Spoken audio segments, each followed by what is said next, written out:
一路覺得做大人係件好遠嘅事，但收到成績表嗰下，突然發現中學已經完咗，嗰刻先知做大人係一瞬間嘅事。離開熟悉嘅地方，未來可以點行？嘗試做大人嘅我哋，有好多問號。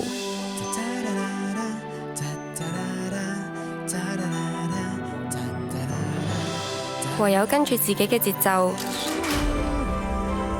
一路試，一路揀真正啱自己嘅。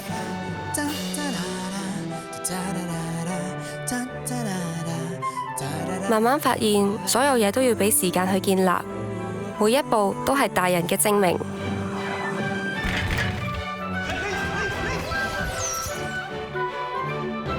一年嘅課程令我更清楚夢想嘅所在。喺呢度，我可以探索更大嘅世界。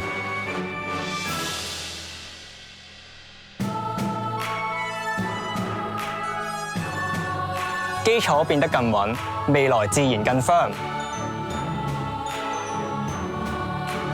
喺度可以放膽去試，試過先知自己鍾意啲咩。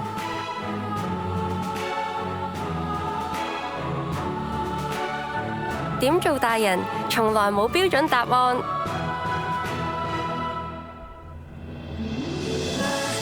我哋可以選擇打好基礎，裝備自己，探索更多。未來先可以一步步升級。